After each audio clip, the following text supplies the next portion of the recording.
Lokasi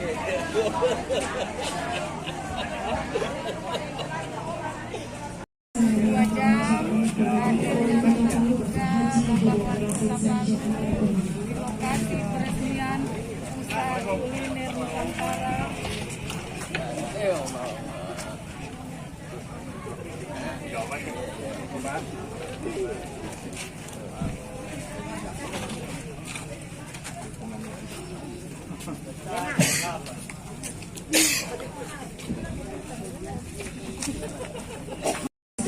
Namo Buddhaya, salam kebajikan, salam Pancasila. Yang terhormat Wali Kota Palu Bapak Haji Hadiatul Hasid Sarjana Ekonomi, yang kami hormati Kepala Basnas Provinsi Sulawesi Tengah, yang kami hormati Kepala BPJS Ketenagakerjaan, yang kami hormati pimpinan Pegadaian Area Palu, yang kami hormati Kepala Dinas UMKM Kota Palu, yang kami hormati Bapak Ibu hadirin tamu undangan yang berbahagia. Puji serta syukur senantiasa kita panjatkan kehadirat Tuhan Yang Maha Esa atas perkenannya pada hari ini kita dapat berkumpul di tempat ini dalam acara launching kawasan kuliner Telkom ini dan dirangkaikan dengan penyerahan bantuan usaha, sertifikat lintas sektor dan penyerahan santunan kematian pada hari ini Sabtu 25 Februari tahun 2023 dengan satu semangat Palu Mantap Bergerak. Saya sampaikan bahwa kemarin juga kita melakukan pertemuan dengan komunitas ya, di setiap hari Jumat hingga muncul keinginan kita untuk membuat pasar UMKM yang mungkin sifatnya bulanan. Jadi dia 1 bulan 1 kali. Ya, ini saya akan rapatkan di hari Senin nanti. Moga-moga kita bisa mendapatkan tempat. Ya.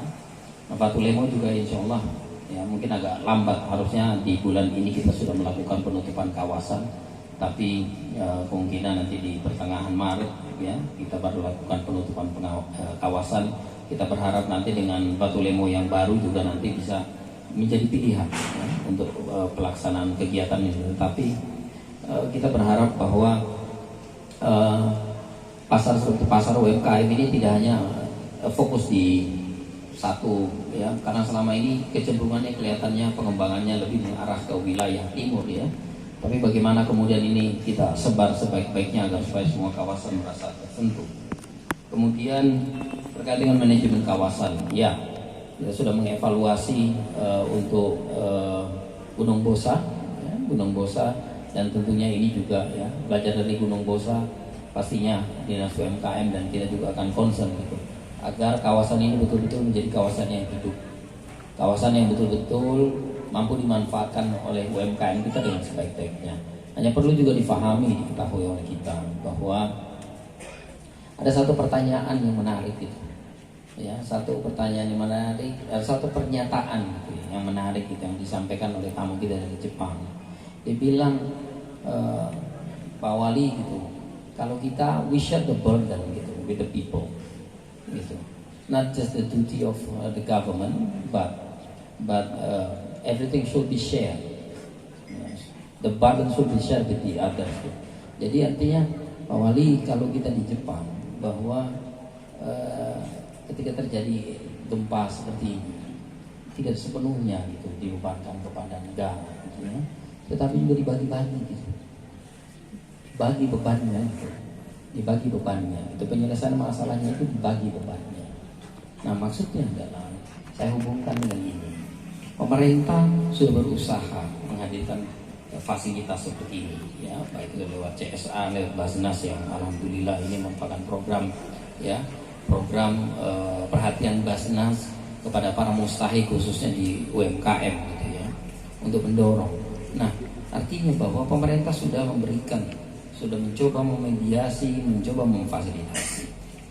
Maka kita juga dituntut itu untuk berpikir bagaimana mengembangkan fasilitas itu yang didapatkan oleh kita. Ya, pemerintah pastinya gitu siap untuk memberikan pendampingan. Pemerintah siap memberikan penguatan. Hanya terkadang ya, concern atau perhatian itu yang begitu banyak, ya, sehingga kadang-kadang karena begitu banyak akhirnya ya Ya berharap semuanya bisa fokus gitu ya, perhatiannya bisa diberikan sama gitu. Tapi kelihatannya sulit gitu, karena setelah jadi wali kota 2 tahun ini, ya saya bisa menilai dan melihat bahwa ya memang agak sulit gitu. Kita berharap bahwa pemerintah bisa menjadi pendamping ya yang totalitas dalam urusan kita. Ya, pemerintah sangat total dan sangat concern dengan urusan masyarakat. Hanya diperlukan keproaktifan kita. Ya, gerak partisipatif kita dibutuhkan. Karena kalau itu tidak muncul, itu tidak ada, maka kemudian akan sulit. Ini merupakan bentuk concern daripada pemerintah. Pemerintah menyediakan media, memfasilitasi kita. Maka bagaimana kemudian kita bersama-sama, terkhusus kita para pelaku UMKM, para pelaku usaha kecil yang berada di sini, melihat itu. Bagaimana kiat-kiat, bagaimana cara-cara, upaya-upaya agar juga kawasan ini tumbuh menjadi kawasan yang insya Allah memberikan keuntungan yang baik. Dan sebagai informasi Tante, bahwa kita Kota Palu tengah memperbaiki digitalisasi data Kota Palu. Kami berharap bahwa tahun ini digitalisasi data kependudukan Kota Palu bisa kami selesaikan, sehingga program satu data Kota Palu insya Allah moga-moga bulan Juli sudah confirm, ya sudah established, sudah siap, sehingga nanti kita bisa berkolaborasi dan berelaborasi terkait dengan data. Ya, apalagi program yang dimiliki oleh Basnas, ada di sana program kesehatan, kemudian ada program pendidikan, ya, beasiswa, kemudian ada modal usaha dan kebencanaan. Semua program ini juga dimiliki oleh pemerintah Kota Palu, dan pemerintah Kota Palu juga memberikan anggaran yang cukup. Kalau menurut saya cukup ya sebagai langkah awal Kota Palu. Contoh misalnya untuk kesehatan tadi kita ngomong bahwa Basnas memiliki hubungan kerja gitu ya dengan beberapa, baik dengan kementerian maupun beberapa rumah sakit terkait misalnya kanker tadi ya. Nah ini bisa kita kerjasamakan gitu, Nah kita juga punya program gitu, program Jumat Sehat, bahwa di setiap hari Jumat beberapa puskesmas di setiap kecamatan itu kita gratiskan buat masyarakat, sehingga program kesehatan Basnas juga bisa melekat bersama dengan ini, agar supaya program yang dilakukan oleh pemerintah Kota Palu semakin kuat gitu dan semakin efektif. Pendidikan, pemerintah Kota Palu juga menghadirkan program beasiswa. Di tahun 2022, 2 miliar yang kita anggarkan untuk ya, masyarakat kita yang tidak mampu, yang anaknya ingin melanjutkan kuliah. Kita siapkan anggaran 2 miliar. Demikian halnya juga di tahun 2023 ini. Nah ini terus tentunya akan berevolusi dan terevaluasi. Kita berharap semakin optimal, semakin maksimal. Karena memang kita berharap bahwa pemerintah ke depan semakin concern, semakin kerjaan gratis. Jadi bagi UMKM yang belum, nah ini disampaikan, ya pedagang-pedagang UMKM yang berada di pinggir-pinggir jalan, kalau mereka belum masuk dalam BPJS Ketenagakerjaan, silakan lapor dengan lurah, agar supaya insya Allah nanti dari pihak kelurahan nanti akan mengusulkan nama-nama ke dinas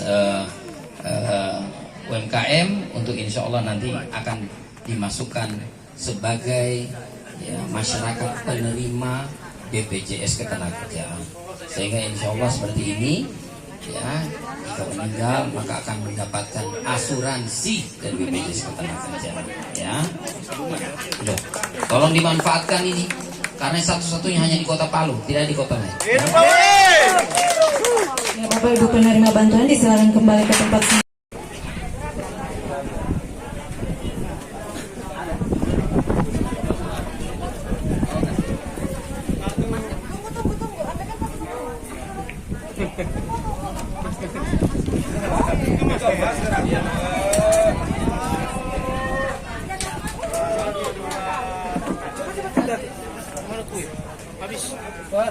Surabi. Siap. Jadi Pak Wali, jaga Surabi nih. Oke.